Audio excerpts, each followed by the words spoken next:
안녕하세요. 만화클래식 진행자 성인수입니다. 그동안 잘 지내셨습니까?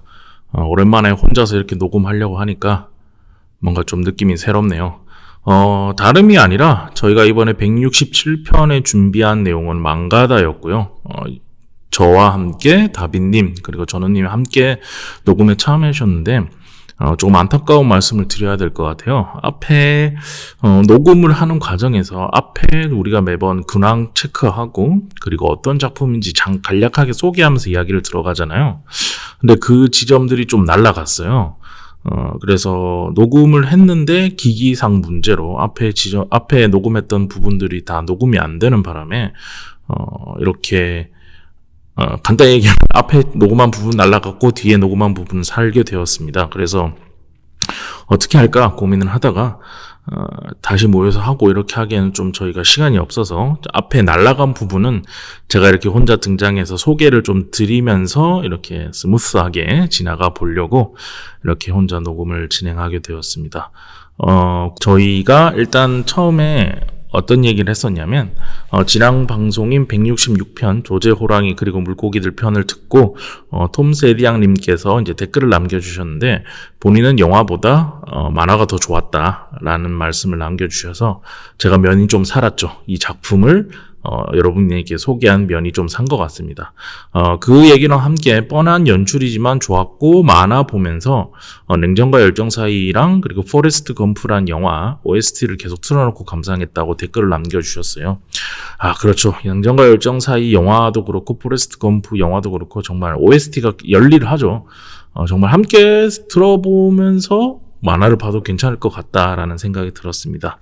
어쨌든 저도 영화보단 만화가 더 좋았는데 이렇게 댓글 남겨주셔서 뭔가 저희가 지금 계속 망하고 있었잖아요. 뭔가 저희 어차피 컨셉이 굳이 소개하지 않으면 보지 않겠지만 그래도 봤을 때 재미있는 흥미로운 만화 이런 느낌으로 각자가 서로 매니악한 지점을 들고 와서 얘기를 하고 있었는데 몇 주째 저희 스스로도 서로한테 설득이 안 돼서 이게 재밌어요? 이러고 있었단 말이죠. 그런데 이렇게 한 분이라도 댓글을 남겨주셔서 감사하다는 말씀을 드리고 싶습니다. 그리고 저희가 이제 앞으로도 계속 망가다 시간을 통해서 이렇게 방송들 내보내고 여러분들한테 좋은 만화 소개시켜 드리려고 하는데 들어보시고 혹시나 보셨던 만화 중에 괜찮았던 만화가 있다. 그러면 이렇게 댓글을 남겨주시면 저희가 그 댓글 또 방송에서 읽어드리니까요. 댓글들 많이 남겨주시면 감사할 것 같습니다. 자, 그리고 이번에 저희가 소개하려고 했던 만화는 무슨 만화냐면 세이타 오리오 작가의 째깍째깍이란 작품이었어요.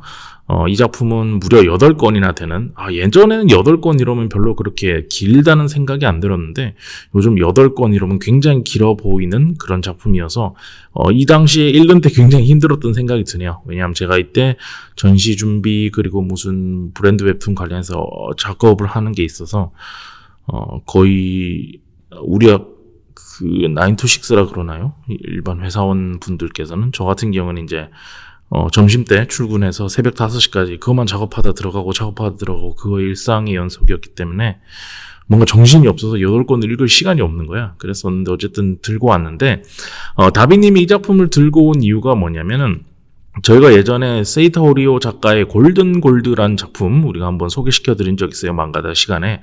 근데 그 작가의 데뷔작격인 이 째깍째깍이라는 작품이 이북으로 새롭게 출시가 돼서 이 작품이 어떨까라는 생각으로 또 골라보셨다고 했고요. 다빈님께서. 그리고 이 골든 골드 같은 경우는 재밌게 봤지만 연재가 계속 되면서 우리 스스로 그때 방송에서도 그런 얘기 했었잖아요. 야, 이거 어떻게 끝내려고 그러지? 어떻게 하려고 하지? 라는 생각이 든다라는 얘기를 좀 드렸었는데 그런 지점 때문에 이 작가가 어떤 스타일로 결말을 내는 작가구나 어떤 스타일의 작가구나 이런 것들을 좀 궁금하셨대요. 다비님께서. 그래서 요 작품을 통해서 골든골드에 대한 이야기를 좀 같이 하면서 이 작품의 결말을 보면서 골든골드도 어떻게 되겠구나 라는 걸 한번 생각해 보면 좋을 것 같다. 그런 지점에서 들고 오셨던 작품입니다. 대체적으로 뒤에 이제 들려드릴 녹음은, 대체적으로 이 작품에 대해서 쭉 잘 설명을 하고 있고, 그리고 우리가 느꼈던 것들을 이야기를 하고 있는데, 안타깝게도 여기까지 한 요 정도 분량의 내용들이 날라갔어요. 그래서 오랜만에 혼자 이렇게 그때의 기억을 되살려서 우리가 무슨 얘기 했는지는 정확히 기억나지 않지만 어쨌든 이 째깍째깍이라는 작품 소개시켜 드리고 있었다라는 겁니다. 다시 한번 이 녹음 내용이 기기의 문제 때문에 날아가게 돼서 초반에 이렇게 혼자 녹음을 하게 되었는데 그 부분 정말 죄송하게 생각하고요. 거의 100화 분량까지 만화 클래식으로 혼자서 녹음하다가 더 이상 혼자서는 이거 계속 녹음하다가 사람 미쳐버릴 것 같아서 이렇게 사람들, 패널들을 구해서 함께 녹음을 시작했었는데 오랜만에 이렇게 다시 혼자서 녹음하니까 이 정서도 좀 그립네요. 그때는 한 3시간 동안 얘기하고 나면 정말 미친 사람 된 것 같은 그런 생각이 들었었는데 오랜만에 해보고 나니까 조만간에 한편 혼자서 녹음하는 방송을 하나 만들어서 올려볼 필요가 있을 것 같다, 올리고 싶다라는 생각이 들긴 하네요. 자, 어쨌든 망가다 167편 세이타 호리오 작가의 째깍째깍, 그러면 녹음된 분량부터 전해드리도록 하겠습니다.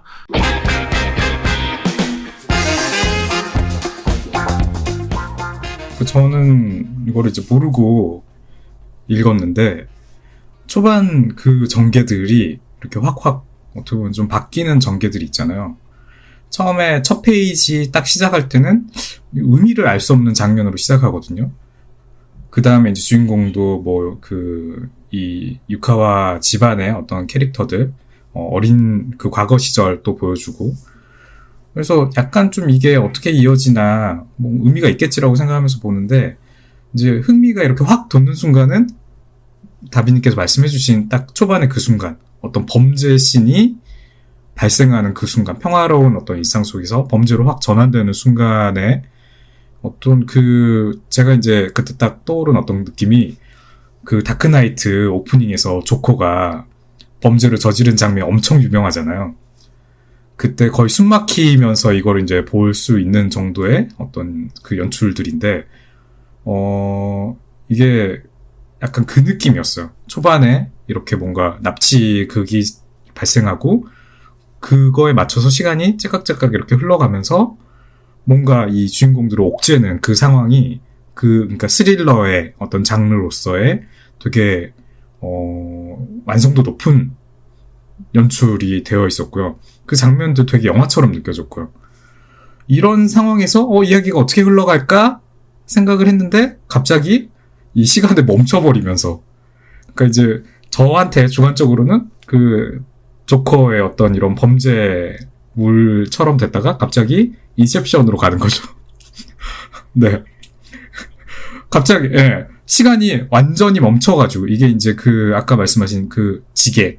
저는 이거가 지게가 무슨 뜻인가 했더니 정지세계의 그 줄임말인 것 같더라고요. 정지계. 그래가지고 이 완전 시간 멈춰져 있는 장면이 제가 인셉션에서 그 중간에 나오는 꿈 중에 하나 어떤 예시로 보여주는 것 중에 완전 시간 멈춰져 있는, 그래서 막 공간이랑 시간이 막 뒤죽박죽 막 이렇게 되는 이런 거 보여주잖아요.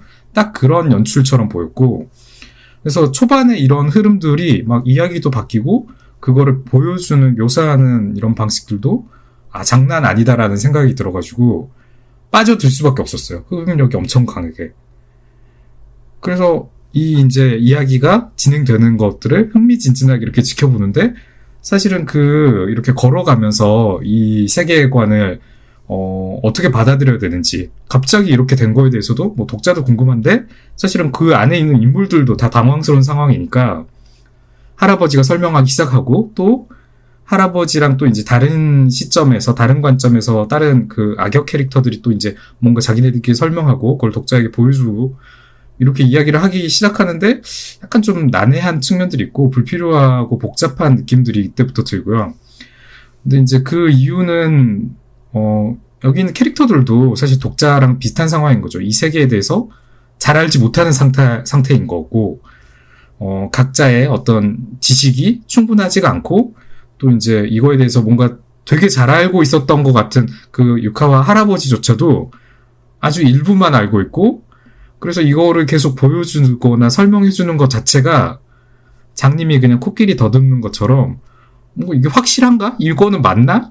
잘 모르는 거 그냥 서로 이야기하고 있는 그런 느낌으로 받아들이게 돼서 되게 답답한데 또 이제 약간 뭐가 뭐야 라는 생각이 드는데, 한편으로는 그 전개 방식이 조금씩 그 인물들이 조금씩 정보를 이렇게 알아가는 그거랑 거의 똑같은 눈높이로 독자들도 이해를 하고 되게 어떻게 보면 좀 느리게 또 이제 어떻게 보면 약간 긴장감이 있는 상태로 현실감 있게 이야기가 이렇게 진행되면서 스릴감을 계속 유지하고 고조하는데 초반에 이런 전개들이 되게 큰 도움이 됐던 것 같아요. 어떻게 보면 그 답답함까지도 작가가 뭐 이게 유도 뭔가 다 생각을 하고 이렇게 한 걸까? 뭐 이런 생각까지 좀 들 정도로. 네, 저도 초반에 봤을 때 이게 아마 세 명 다 지금 공통적인 생각인 것 같은데 뭔 소리지?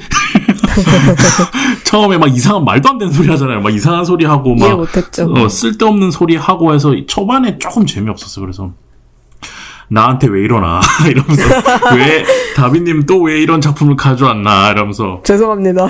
드디어 한 달 채우나 우리 막 이런 생각하고 있었는데 아까 말씀하셨던 1권 중반부부터 갑자기 저는 납치 당하는 장면에서도 그렇게 큰 감흥은 없었어요. 그런 거는 뭐 만화에 많이 나오는 거니까. 근데 딱 돌을 꺼내는 순간 손 대라 이러는 순간 그때부터 뭔가 이거 뭐야 라는 생각이 들었는데 나중에 보니까 이제 거기서부터 딱 멈추더라고 시간이. 네. 그리고 나서 그 시간이 멈추고 나서 이 작가가 보여주고 싶었던 어떤 판타지나 이런 것들을 쫙 이렇게 크게 보여주는 지점이 있어서 그런 지점에서는 되게 재밌다. 재밌는 설정이다라는 생각이 들었고 그때도 골든골드 때도 우리가 처음에 이 설정 재밌다라고 했던 것처럼 이 사람 설정 이런 거 잡는 거 잘하는 것 같아 초반부에. 하지만 이건 극초반부에 이런 거 잘하는 것 같다라는 생각이 들었고 근데 이제 그 지게라는 곳에서 이제 작가가 하고 싶었던 얘기들을 굉장히 좀 많이 느리게 펼쳤다고 저는 생각하거든요. 그런데 어쨌든 그런 지점에서 좀 초반에는 되게 재밌었던 그런 작품이었던 것 같아요. 이제 이 설정은 되게 복잡하고 장황하게 짜놨는데 내용을 따라가다 보면 만화가 근본적으로 그리고자 하는 게 이 설정 같은 게 아니라 인간의 정신이나 욕망하고 밀접하게 관련이 있다는 생각이 들어요. 이 사가와라는 캐릭터가 저도, 네. 인간 세상의 흐름을 자기가 안 죽고 계속 지켜보고 싶다는 욕심을 품는 것이나 막 주리가 조카인 마코토를 원래 세계로 돌려보내기 위해서 수단 방법을 안 가리는 거나 이 마지막은 가족들하고 다시 만나고 싶어 하고 또 중간에 나오는 살해회 종교 신봉자들은 자기의 그 종교적 욕망을 채우기 위해서 어떤 행동을 하는 등등 되게 굉장히 다양한 결들의 욕망이 등장을 하고 또 그것들이 그죠. 서로 충돌을 하잖아요. 이 점에서 확실히 네. 저는 골든골드에 있는 약간 돈에 관한 욕망? 그거하고도 연결이 된다는 느낌을 받았고, 이 작가가 인간의 욕심에 그렇죠. 대한 호기심? 내지는 어떤 두려움 같은 것도 갖고 있고, 그거를 조금 만화를 그리면서 이해해보고자 하는 게 아닌가 하는 생각도 조금 들었어요. 뭐 저희가 이거를 보면서 거의 이거는 그렇게 어렵게 느끼지 않을 수 있는 부분인 것 같아요. 이 작가가 어떤 인간의 욕망과 관련된 이런 부분을 노골적으로 만화의 소재로 삼고 그거를 이 어떤 캐릭터들의 동기나 또는 이제 목표나 행동을 납득시키기 위한 방식으로 표현을 하고 있다라는 네. 거. 뭐 여주인공 같은 경우에도 딱 이제 목표가 확실하잖아요. 뭐 다른 거 정말 다 제끼고 그냥 가족들의 안정, 그래서 다시 원래 세계로 돌려보내기 위한 뭐 이런 비슷한 목표를 가족들이 다 가지고 있을 것 같지만 실제로는 할아버지 정도만 비슷하게 느끼겠죠. 근데 뭐 둘이 목표가 비슷해서 그나마 가장 주도적으로 활동을 하는데 사실은 할아버지도 좀 더 안전한 방식들을 추구하는, 뭐 이제 나이가 많이 있고 좀 더 어떤 보수적인 관점에서의 안정감을 추구한다면은 여주인공은 어떤 타인이나 자신을 희생을 시켜서라도 그 목표를 이루려고 하는, 어떻게 보면 약간 급진적인 그런 관점의 캐릭터에 가까운 거죠. 둘이 사실은 이루려고 하는 목표는 같지만 그 방식에 있어서, 수단과 방식에 있어서는 또 그게 다르다.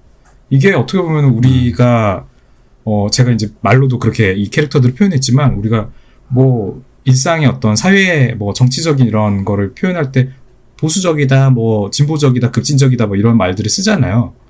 그 묘사들이랑 지금 대비된 이 캐릭터들의 표현 방식이 여기에 사용되고 있다라는 거예요.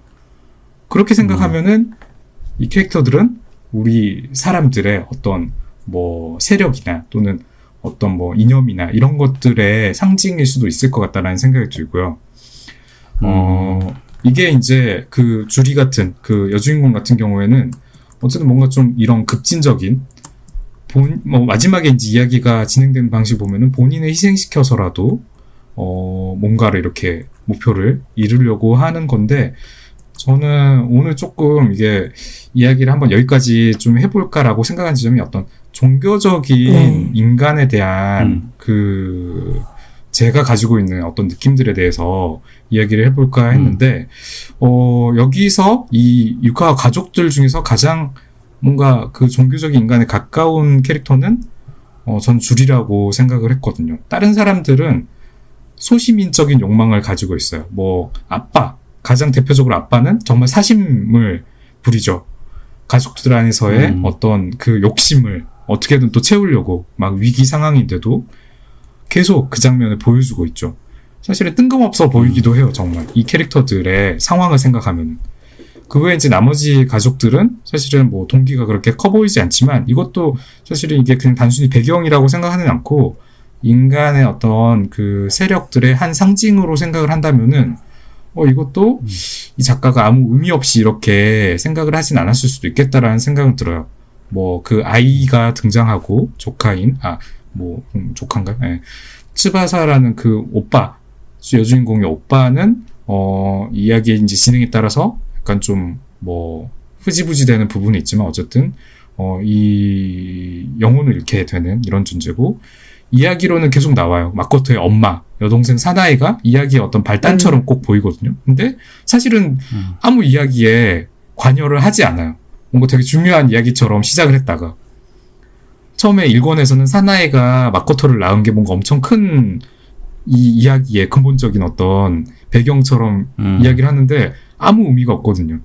근데 어쨌든 이것도 이제 배경적으로 생각을 했을 때 이런 것도 어느 정도 상징으로 생각을 해볼 수 있겠다라는 생각도 들었고, 이제 그 대립 구도를 가지고 있는 캐릭터들이 있죠. 그 사레라는 종교 단체의 가담자들, 범죄 행위에 이제 범죄라는 걸 알면서도 이렇게 같이 이 가족들을 괴롭히는 역할들을 하고 있는 캐릭터인데, 대다수의 가담자들은 사실은 돈을 원하거나 또는 이제 같이 이렇게 이 범죄에 가담한 어떤 다른 동료, 여자의 관심을 원하거나, 또는 이제 어떤 종교단체다 보니까 그 지도자나 리더나 또는 이제 거기에 빠져있는 이런 친구들 같은 경우는 종교적 어떤 교리 실천에 경도되어 있는, 그래서 그런 각각의 욕망들을 이야기하는데, 이 중에서 가장 우리가 일상적으로 쉽게 이해할 수 있는 거는 사실은 오히려 범죄에 가까운 욕망이 그냥 이해하기는 쉬운 부분이라고 생각이 들어요.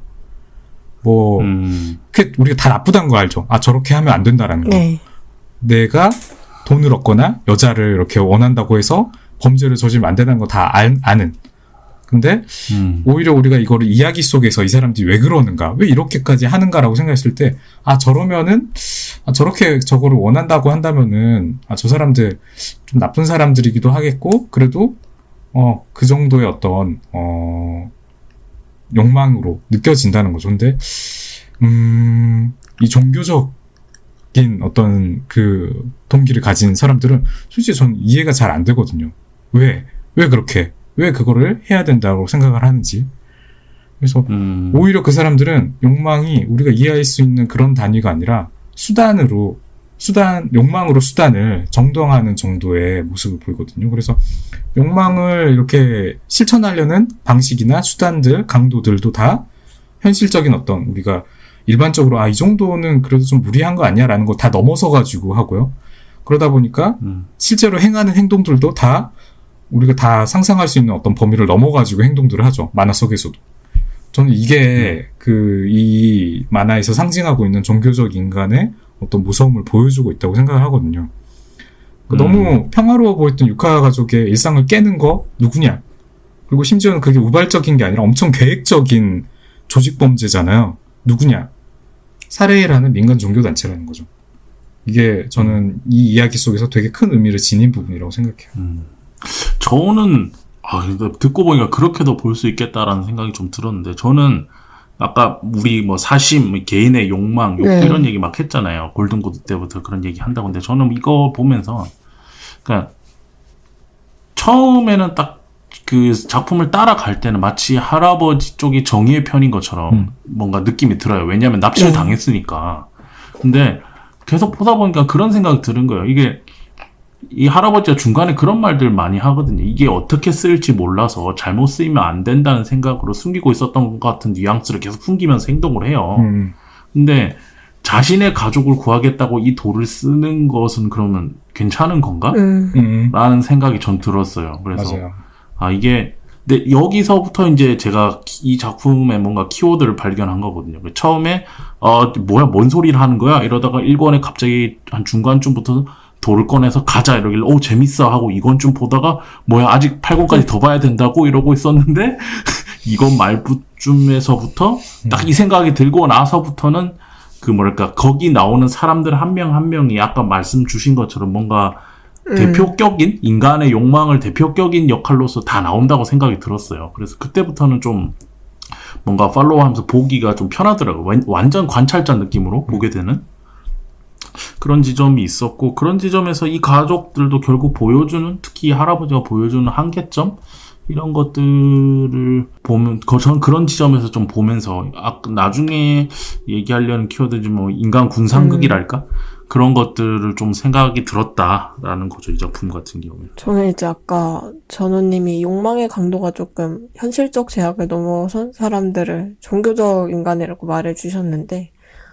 이제 그렇게 말하면 조금 위험한 지점이 있는 것 같고, 종교적 사고방식 혹은 욕망에 매몰된 사람이라고 말하는 게 더 정확한 표현이라고 생각을 하는데, 그것보다 먼저 이제 살해회 얘기가 나왔으니까 한번 그쪽을 이제 그 중에서도 이제 그 단체의 현 총주인 사가와라는 인물에서 조금 얘기를 해보면 좋을 것 같은데, 이 사가와라는 총주가 하고자 하는 거는 자기의 정신을 유지한 채 몸만 이 지게에 사는 카누리니화라는 거를 시켜서 인간들이 어떻게 성장해서 멸망하는지까지를 계속 이제 지켜보려고 하는 거예요. 일종의 탐구심에서 그것도 비롯된 행동인데, 이 탐구심, 관찰하고자 하는 탐구심이 아까 말해주신 것처럼 관찰자의 입장이 되어서 이제 지켜보고자 하는 건데, 째깍째깍이라는 작품을 떠나서 골든골드 쪽으로 가보면 거기는 이제 진짜 그게 되고 있거든요. 이 사람이 지켜보고 싶어 했던 세상의 흥망성쇠 같은 게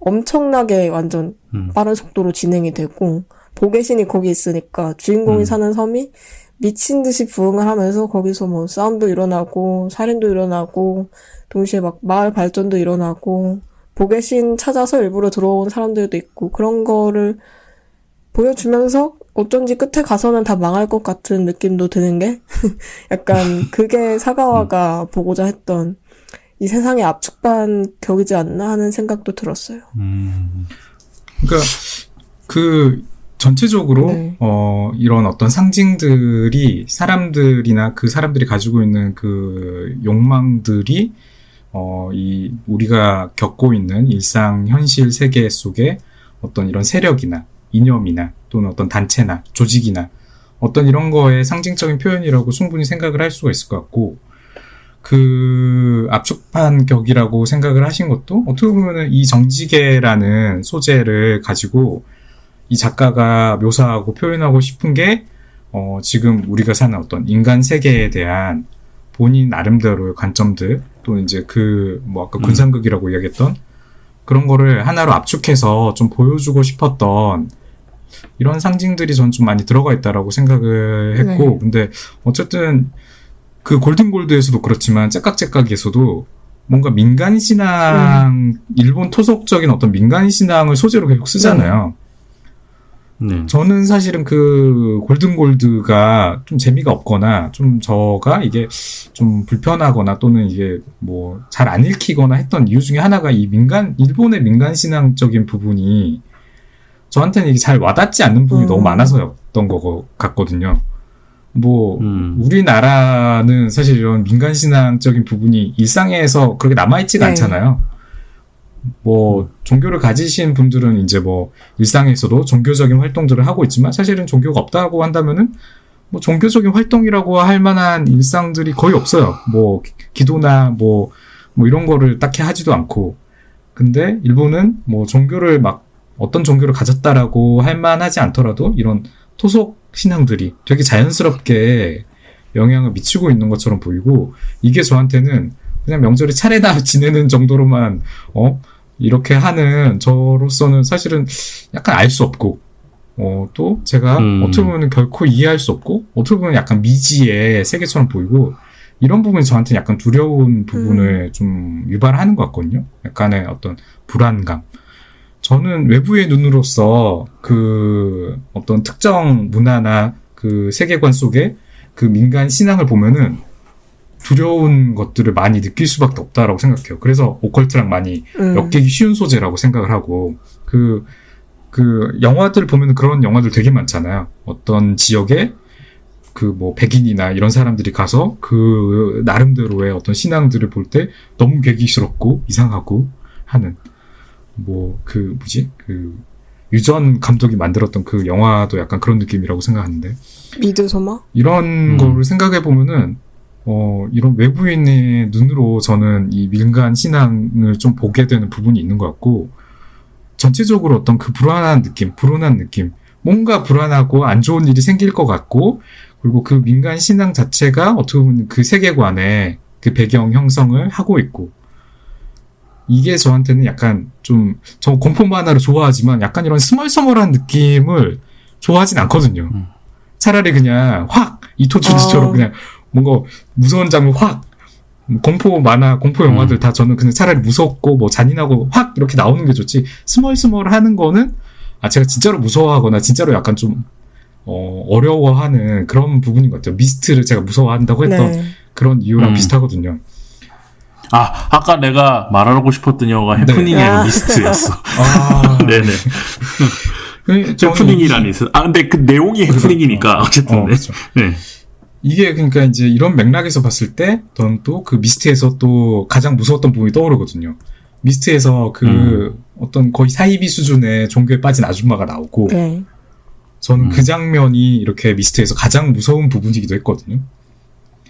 근데 그런 그냥 단순히 제가 종교적 인간이라고 얘기한 거는 조금 오해의 소지가 분명히 있는 것 같아요. 저는 종교적인 어떤 교리나 이런 거에 너무 과하게 몰두된, 그래서 그 어떤 욕망에 너무 이렇게 과몰입된 이런 사람들이 이야기한 건데, 그렇게 좀 너무 갔을 때는 수단을 정당화하게 될 수밖에 없는, 그리고 타인의 권리를 그냥 쉽게 침해할 수 없는, 침해하기 쉬운 선을 그냥 쉽게 넘을 수밖에 없는 이런 정도가 되지 않나.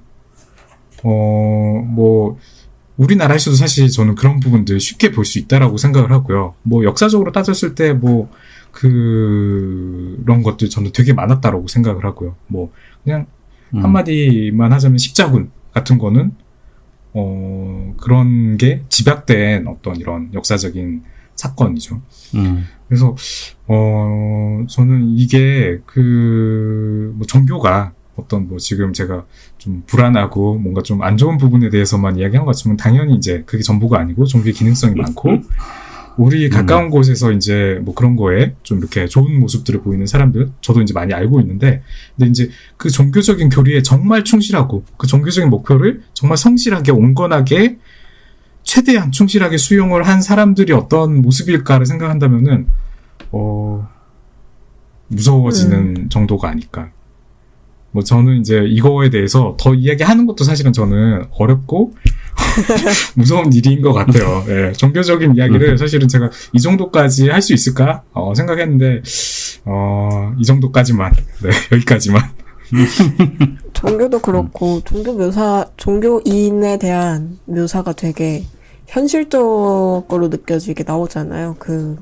되게 완전 맹신하는, 종교에 약간 구원받고 싶어하는 사람이 한 명 나오는데, 이 설정은 판타지여도 작중에서 이 인물들이 얽히면서 진행되는 것 자체는 되게 현실적이라고 생각을 했고, 그래서 그 인물들이 각자 자기가 원하는 바를 엄청나게 이제 계속 가지고 가고 싶어 하기 때문에 이야기가 더 재밌게 흘러가는 것도 있고, 또 군상극이라고 말을 해주셨는데, 이 사람은 이제 어떤 욕심을 부풀려서 어디에 붙을까 하는 그거를 유추해보는 재미도 확실히 있었던 것 같아요. 네. 이 작가는 뭐랄까, 그러니까 원래 이런 거 한국에서 제일 좀 잘한다고 저는 느끼는 감독이 네. 봉준호 감독이거든요. 괴물이나 설국열차 같은 작품 보면은. 근데 봉준호 감독 같은 그런 사람들, 웬만한 이런 군상급 보여주는 감독들이나 작품들 보면은 지향하는 방향성이란 게 있어요. 그러니까 이 군상극을 다 보여주고 결국 이렇게 돼야 되지 않겠어? 이런 식으로 뭔가 그래도 그 메시지를 전달하는 작가 입장에서 하고 싶은 이야기가 있는 것 같은데, 이 작가는 째깍째깍이라는 작품도 그렇고, 그리고 지금 골든골드 얘기가 꾸준히 나오고 있는데, 골든골드 이때까지 본 거 안에서도 보면은 이 사람은 그 상황을 그냥 나열해줘요, 우리한테. 그러니까 이걸 가지고 내가 무슨 얘기를, 메시지를 전달하겠다 아니고, 인간이 이렇게도 될 수 있단다. 이 상황이 오면 인간이 이렇게도 된단다라는 걸 우리한테 그냥 던져주고, 그걸 너희가 알아서 계속 그냥 그 사람들이 그런 모습을 우리가 보기를 바라는 듯한 그런 느낌이 있다고 저는 생각이 들고요. 그리고 뭐랄까, 이 작가가 그런 지점에서 이런 사람이 있을 수 있다라는 걸 나름 설득력 있게 보여주는데 좀 더 몰입한다고 생각하거든요. 그래서 종교적인 그런 거에 좀 맹신하는 사람은 좀 더 그런 느낌으로 가지고, 그리고 지금 여자 주인공 이름이 갑자기 생각이 안 나네? 두 글자인데도 생각이 안 나네? 주리 같이 그런 캐릭터도 이제 거기에 맞춰서 그 인간이 보여줄 수 있는, 이런 상황에서 보여줄 수 있는 어떤 모습을 한 중반쯤까지 보여주죠. 마지막에 가면 좀 많이 달라지긴 했지만. 그런 저는 점에서 이제 개인적으로 분량은 되게 적은 캐릭터인데 주리 아빠 히키코모리 느낌 나는 주리 아빠가 처음부터 너무 신경 쓰였거든요. 이 사람이 약간 감초 캐릭터의 느낌이 있잖아요. 이 골든골들을 제가 먼저 봐서 그런지 이 작가가 사회성이 조금 결여되어 있거나 어딘가 도태된 사람을 만화에 집어 넣어놓고 어떻게 굴러가는지 보는 걸 되게 좋아한다는 생각이 들었어요. 그 중에서도 주리 아버지가 특히 재미있는 캐릭터 같았고, 이 사람이 후반부에서 그 사가와를 아무렇지도 않게 막 뛰쳐와가지고 안 찌르고 뭐하냐 하면서 자기가 찌르거든요. 근데 그거를 보고 주변에 있던 주리하고 할아버지가 아 얘는 진짜 자기의 혈연이지만 얘는 진짜 뭐지 하는데, 저도 보면서 진짜 그 캐릭터에 대해서 그렇게 생각했기 때문에 그 반응이 되게 재밌었던 것도 있고, 이 캐릭터가 끝까지 서사에 본 줄기에는 합류가 안 돼요. 지게수를 어떻게든 자기의 이익으로 이용해 먹으려는 사람이라서 끝까지 그렇게 본인의 개인적 사리사욕만을 생각하고, 가족보다는 이제 지게 밖으로 나갔을 때 본인이 어떻게 우위를 줄일까, 그거를 생각하는 모습이 되게 재미있었던 캐릭터 같아요. 네. 뭐 아마도 다 이 캐릭터의 존재감을 뭐 적게 느끼진 않았을 것 같아요. 되게 존재감이 크죠. 네. 일단은 그 가족들 안에서 그래도 나름대로 뭔가 목표가 있고, 이 세계를 평화롭게 해결해서 탈출하자라는 그런 목표가 있는데, 아버지는 거기에 거의 회방꾼이죠. 그걸 깨는 우발성을 담당하고, 우리가 흔히 이제 그 감초처럼 이렇게 이야기하는 캐릭터인 것 같은데, 근데 저는 이런 것들 보면은 이 유카와 가족들조차도 어떻게 보면은 그 각각의 가족들 구성원 하나하나가 뭐 일본이라는 사회일 수도 있고요. 거기에 한정되어 있을 수도 있고요. 아니면은 그냥 인간, 뭐 우리나라의 어떤 세대 간의 어떤 특정한 세대나 또는 어떤 특정한 뭐 이런 것들을 대표할 수 있는 어떤 뭔가를 상징하고 있는 캐릭터들일 것 같다라는 생각이 들거든요. 왜냐면은 어쨌든 캐릭터들 자체가 세대가 확실하게 갈려져 있잖아요. 할아버지, 아빠, 뭐 오빠, 그리고 본인 뭐 주인공, 그리고 이제 뭐 동생도 있고 아이도 있고, 이게 어떤 세대죠, 확실한. 그래서 아까도 이야기했던 것처럼 할아버지의 어떤 보수적인 모습이랑 주인공의 어떤 급진적인 모습도 대비가 되고, 근데 이제 아빠의 어떤 이런 무능력한 모습, 그러면서도 본인만의 어떤 목표, 완전히 튀는 그 자기의 그 욕심을 추구하려는 마음, 이런 거를 보면은 아, 이게 우리나라를 포함해서 어떤 이런 민주주의 사회가 왜 그렇게 돌아가는 게 쉽지가 않나, 어떤 그런 일면을 말해주는 것 같아요. 생명을 위협하는 적이 있고 인질이 있는 상황인데도 자기만 챙기죠. 이게 뭐 우리가 이제 흔히 접할 수 있는 상황이 이거죠. 그냥 조별 과제가 왜 그렇게 힘든가. 뭐 다빈님께서는 좀 더 공감하실라나 모르겠지만 조별과제가 왜 그렇게 힘든가. 그만큼 이제 또 리더 역할도 분명히 힘들 만한 상황이죠. 주리나 할아버지가 이제 리더 역할을 이 안에서 하는데 그나마 초능력이 있으니까 그리고 이제 심지어 적들이 되게 두려워하니까 카리스마가 발생해서 자연스럽게 이제 리더 역할을 이렇게 맡게 되는 건데 일상에서 우리들은 보통 그렇지 않잖아요. 초능력이 없고 그쵸. 압도적인 힘이 없으니까 난장판이 되죠. 그리고 어떻게 보면은 이 라이벌 집단인 사례가 난장판이 된 이유도 비슷한 것 같아요. 각자가 이제 목표가 다 달랐는데 그 리더는 되게 카리스마가 있고 권위를 가지고 있고 어쨌든 그 종교 집단의 어떤 정당성을 가진 리더인데 이 리더가 이제 자기의 그 어떤 목표를 달성하기 위해서 부하들을 이 일원들을 이제 완전히 그냥 도구 취급할 때 어떻게 되는지를 보여주는 딱 그런 모습이라고 생각하거든요. 그러니까 뭐 이것도 이제 제 나름대로의 해석이나 상식적 해석으로는 이런 대립들이 어떻게 보면 민주주의 뭐 유카와 가족은 그래도 민주주의적인 어떤 이런 집단을 형성하고 있는 거죠. 각자의 생각이나 이념들 다 다르지만 그래도 하나의 어떤 이런 체계로서 돌아가는. 근데 대립되는 어떤 이런 조직 보면은 독재 집단처럼 보여요. 이 종교 그 사례라는 집단은 리더의 압도적인 어떤 그 존재감을 활용한 그리고 이제 나중에는 엄청난 힘을 가지게 되는 그걸 이용해서 이 집단이 어떻게 움직이나. 결과적으로는 뭐 여기에서 이제 제 예상으로는 총수가 조금만 민주주의적인 방법을 사용했어도 사실 사례가 승리할 만한 상황이었거든요. 근데 혼자서 그거를 그냥 다 사실은 이렇게 독재적으로 하기 시작한 순간부터 그리고 이제 파라노이드해져가지고 그 자기를 이렇게 딱 이렇게 따르던 부하까지 의심하기 시작하면서 완전히 이제 그 구도가 바뀌어버렸죠. 그래서 저는 이런 어떤 대립들이나 그 안에서의 대립들까지도 인류가 어떻게 보면 겪어온 그 사회의 단면들 또는 이제 그 사회 발전의 단면들을 보여주는 상징해주는 어떤 측면일 수도 있겠다.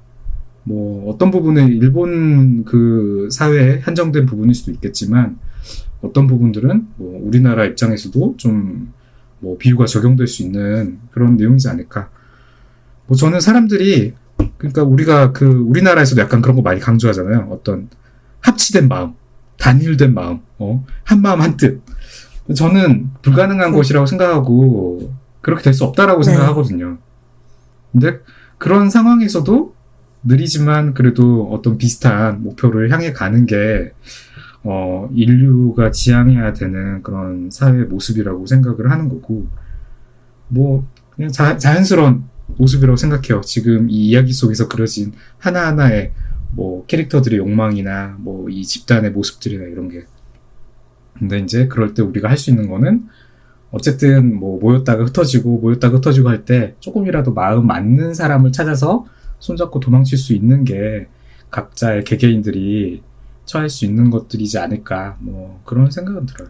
얘기가 안 나왔는데 이제 마음 맞는 사람 잘 찾아서 간 캐릭터가 하나 있어요. 처음에 되게 의미심장하게 등장했다가 뒤로 가면서부터는 약간 존재감이 희미해진 마지마라는 캐릭터가 있는데 이 사람이 직에 들어온 목적은 이제 완전 옛날에 주리가 아기 시절에 직에 들어왔을 때 마주쳐가지고 가족들이랑 주리를 마주쳐가지고 직에 끌려 들어간 사람인데 이 사람은 이제 카누리니가 된 가족을 다시 만나고 싶다라는 욕망을 가지고 있어요. 그래서 주리의 도움으로 그 가족들을 만난 이후부터는 약간 도끼가 빠진 느낌으로 다가왔고 되게 임팩트 있게 이 사람이 등장을 해서 그만큼 퇴장에서도 조금 비중이 있었으면 좋았을 텐데 이제 약간 자기랑 목표가 비슷한 사람들을 잘 만나서 그 뒤로는 약간 비중이 떨어지고 후반부의 서사는 거의 주리를 중심으로 돌아가는 편이기 때문에 이 마지막라는 캐릭터뿐만 아니라 나머지 캐릭터들은 이제 다 얼레벌레 돌아가긴 돌아갔네 하는 느낌이었어요. 그래서 마지막도 그렇게 갔구나 싶었고 캐릭터만 되게 작가가 되게 공들여서 이쁘게 그리더라고 처음부터. 되게 이쁘게 나와가지고 딱 그 첫 페이지에 나온 캐릭터예요. 1페이지에. 그래서 되게 중요 캐릭터였던 거죠. 그래서 뭐가 있을 줄 알았는데 본인의 원업이 모습이었던 거지 작가의.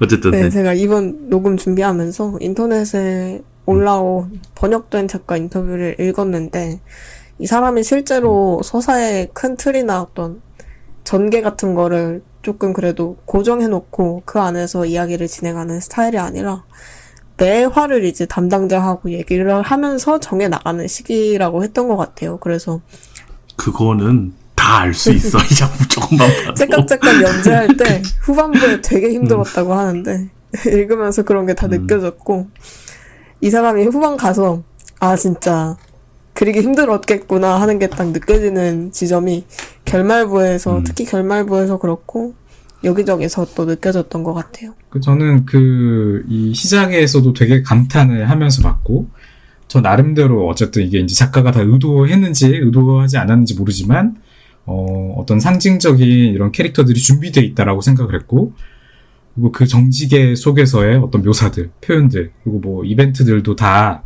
흥미진진한 내용들이었다고 생각을 하거든요. 근데,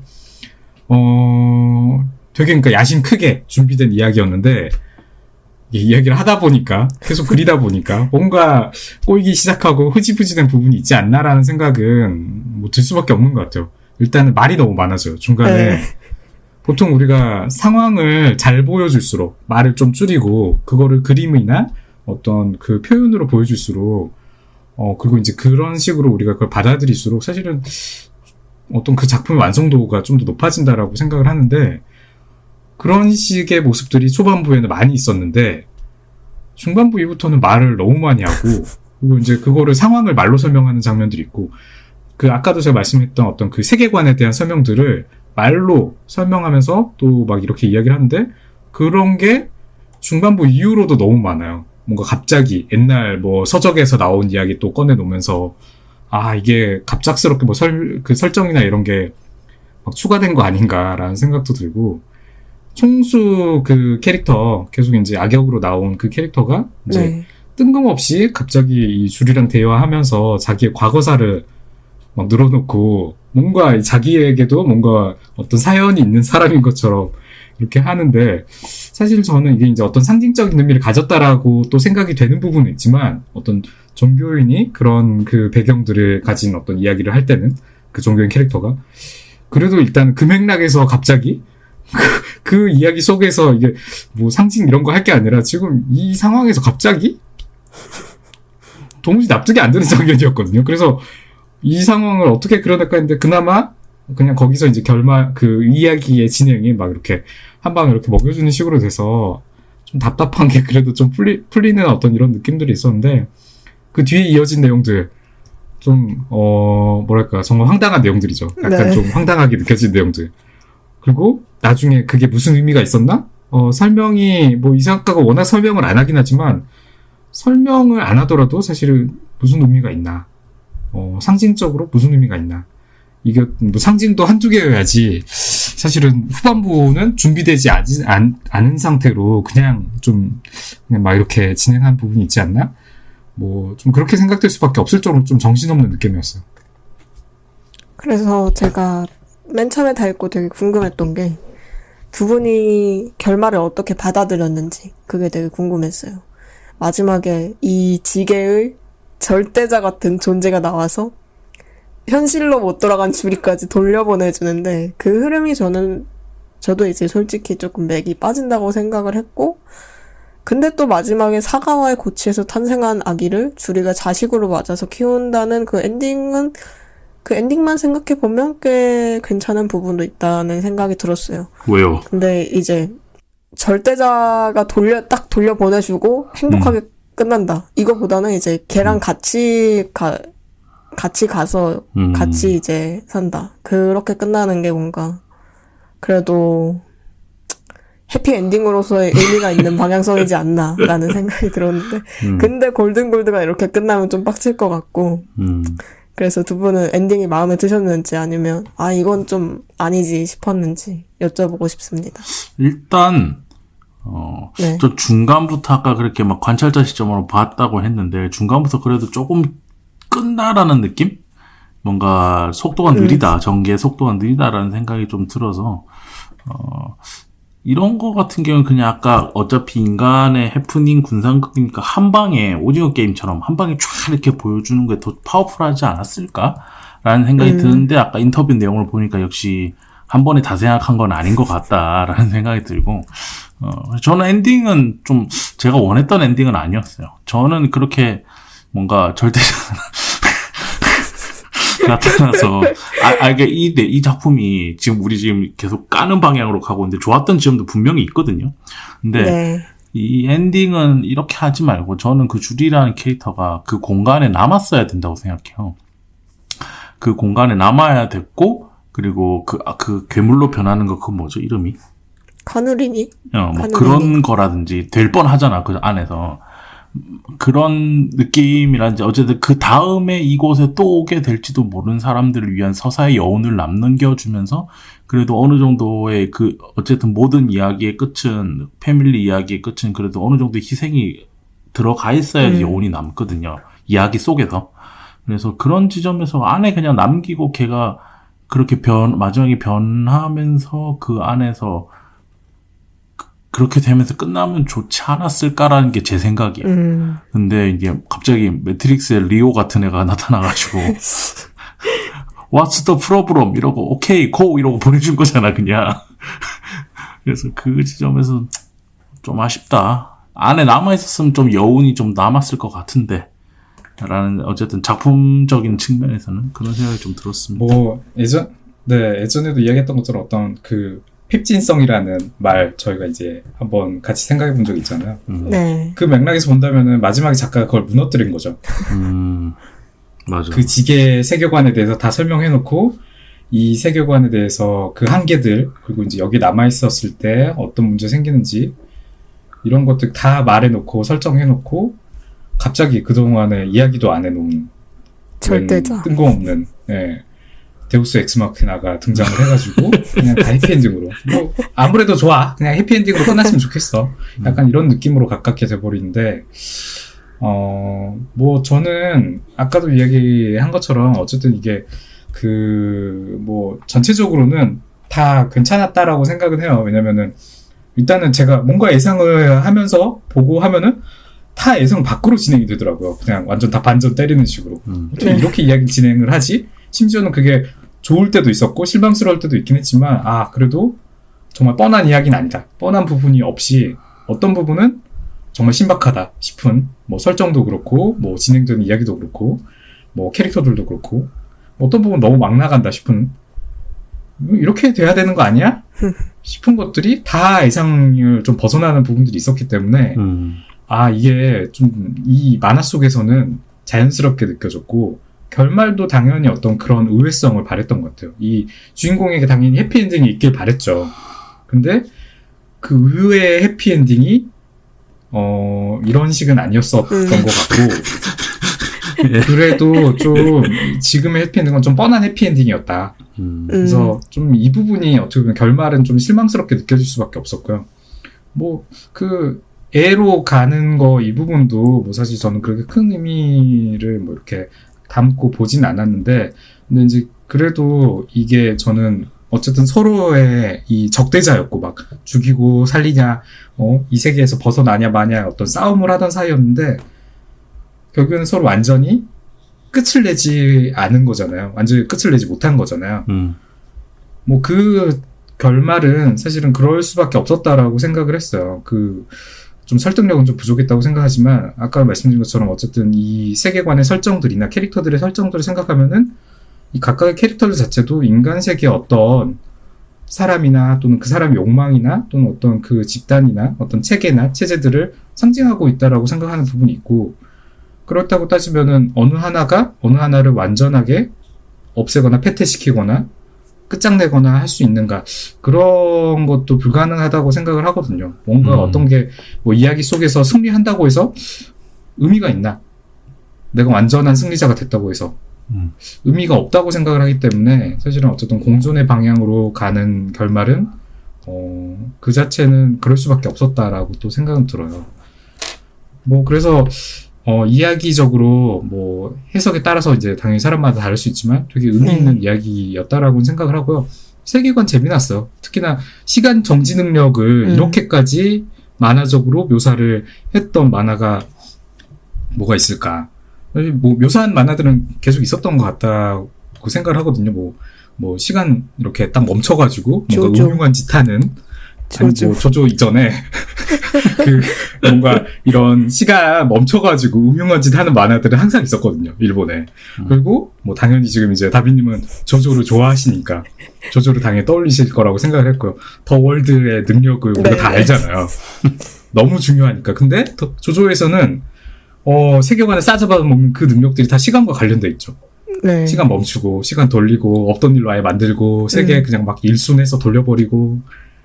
근데 이 스탠드 다 능력으로만 이렇게 퉁쳐지고 그리고 이제 결국에는 어떤 싸움에 그 어떤 뭔가 그 싸움의 어떤 배틀의 어떤 그 이야기를 좀 전개해주는 방식으로만 하다 보니까 세계관에 대한 설정까지는 좀 디테일하게 나가지 못하는데 째깍째깍은 그 설정을 엄청 디테일하게 했고 그걸 보여주는 방식이나 이런 것들 공간감을 정말 느끼겠죠. 왜냐하면 시간이라는 감각이 어차피 만화에서는 정지되어 있으니까 우리가 그걸 느끼려면 공간감으로 느껴주게 하는 방법밖에 없다고 생각을 하거든요. 근데 완전히 그거를 잘 느낄 수 있도록 그 묘사들, 연출들 되게 잘 보여줬다라고 생각을 하고요.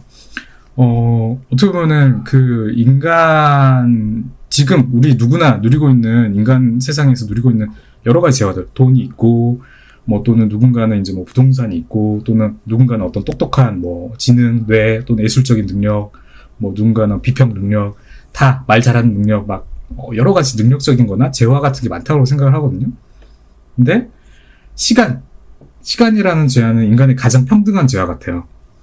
부자든 가난한 사람이든 똑같이 가지고 있는 거고 똑같이 사용되고 있는 거고 물론 뭐 시간도 상대적이라는 이야기 있지만은 그래도 가장 평등한 재화에 가깝고 이 시간을 멈추는 능력을 우리가 상상하는 게 어떻게 보면 가장 압도적인 힘을 이야기하는 것 같아요. 가장 압도적인 초능력.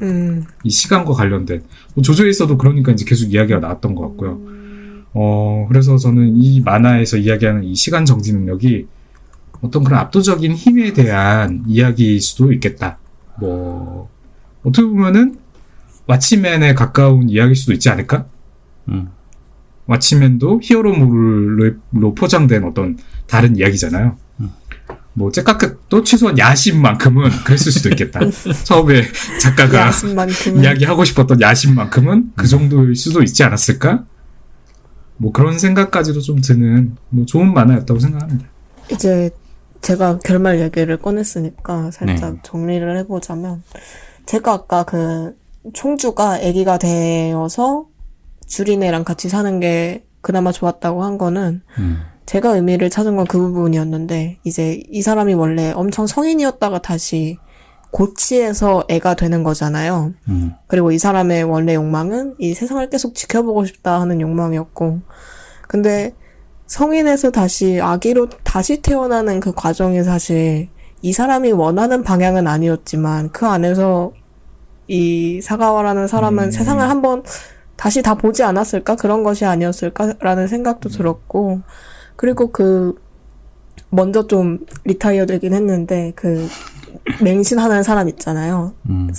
살해회 맹신했던 사람이 마지막에 이제 죽어가는 건 아니고 현실 세계로 돌아가기 직전에 이제 고치가 된 사가와한테서 엄청 큰 손 같은 게 내려와요. 그게 약간 그 사람이 원했던 구원의 이미지하고 일치되는 방향도 있고 그래서 그런 거를 봤을 때 어쩌면 이 결말이 이 사람들이 원하는 욕망이 자기가 원하는 방향은 아니었지만 어떻게든 조금 다 이루어진 측면이 있다라는 생각이 들어서 저는 그 결말의 맨 마지막 자체는 조금 거기서 의미를 찾을 수 있었다라고 얘기를 하게 된 것 같습니다.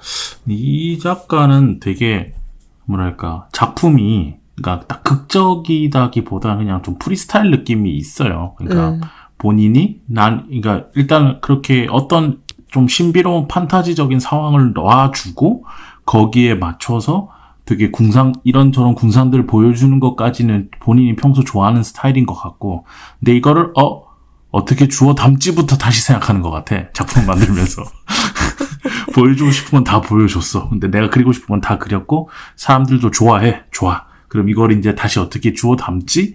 라고 하면서 이렇게 작품을 만드는 거라서, 저는 그렇게 추측이 돼요. 그래서 어떻게 보면은 되게, 뭐랄까, 극적인 작품으로서의 만화로 보면 되게 책임감이 부족한 느낌이 들기도 하는데, 근데 이게 째깍째깍이란 작품이랑 골든골드란 작품만 있어서 그렇지, 만약에 이 작가가 계속 이런 식으로 한 3-4작품 정도 가져가게 되면은, 이 세이타 오리오라는 작가는 원래 이렇게 만들어. 라고 하면서 그 플로우대로 우리가 감상하지 않을까? 라는 생각을 저는 조금 들었었고요. 그래서 저도 되게 재밌게 봤고, 그리고 초반에는 되게 재밌다. 그래서 이 작품 오늘 이 방송 들으시는 분들 중에서 혹시나 관심 있으신 분들은 한 2권까지는 사서 보시라. 2권까지는 일단 이북으로 사서 한번 보고 8권짜리인데. 보고 이거 끌린다. 궁금하다. 그리고 이 안에 있는 사람들의 안에 이야기 나오는 캐릭터들의 어떤 행동이나 묘사 이런 것들이 좀 궁금하다. 이런 분들은 쭉 사서 보시면 좋지 않을까라는 생각이 듭니다.